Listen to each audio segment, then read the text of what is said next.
Costas Lapavitsas The Catalan events pose a challenge to the sovereignty of the Spanish state as well as casting light on sovereignty in the EU.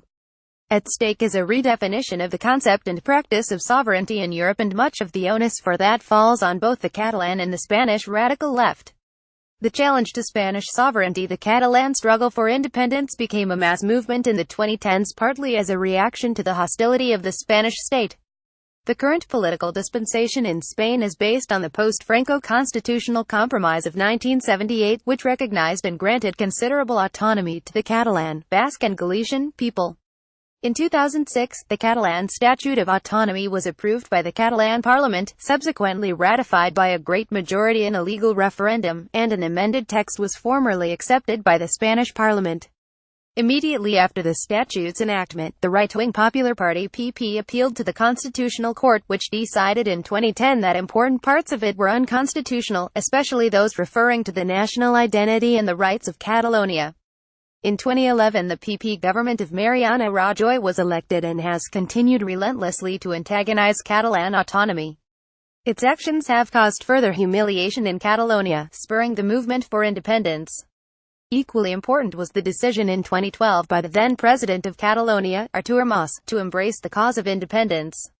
Faced with a growing social mobilisation against his austerity policies and enmeshed in large-scale corruption scandals, Mas sought to escape by blaming Madrid for Catalonia's ills.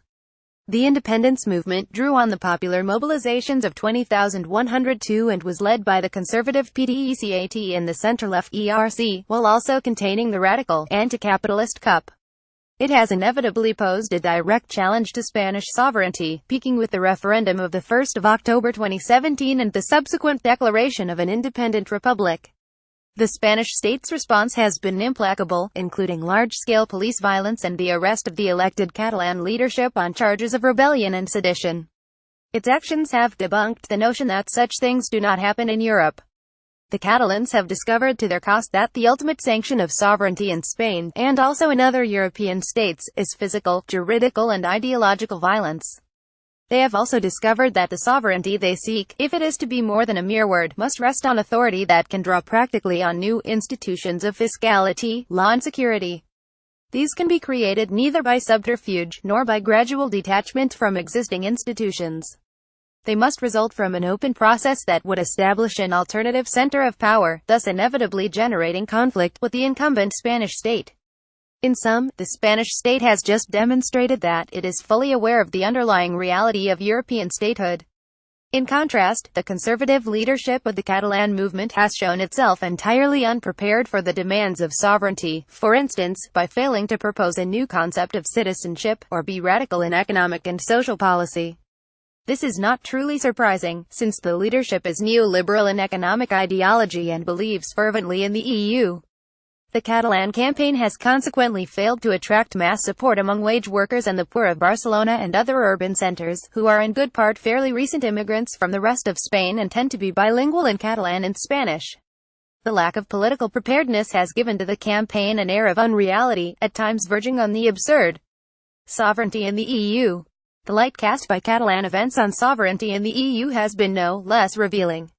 The prevalent discourse claims that member states have surrendered a part of their sovereignty to the EU, thus pooling it into a larger unit capable of confronting the demands of the global market, not to mention other large states, especially the USA and China.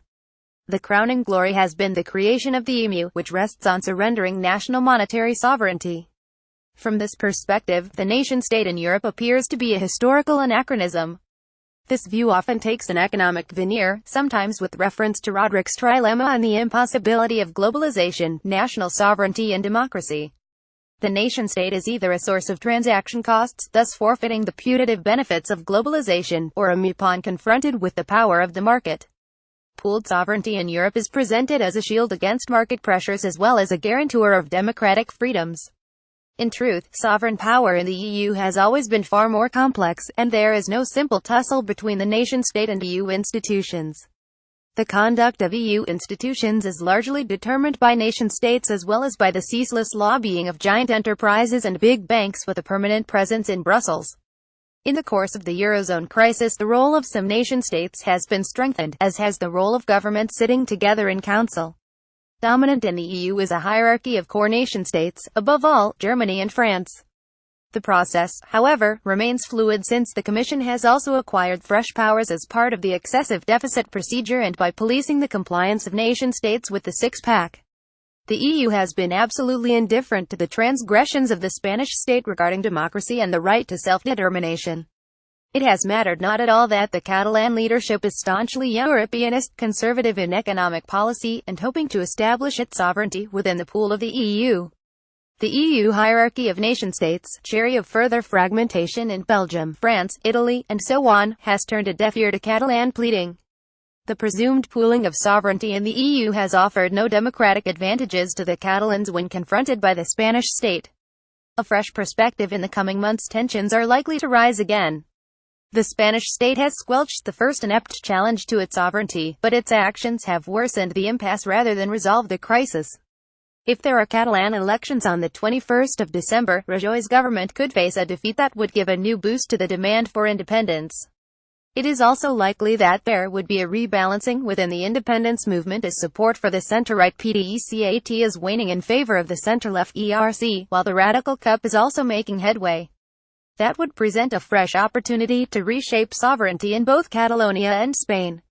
The starting point must surely be the right of the Catalan people to self-determination.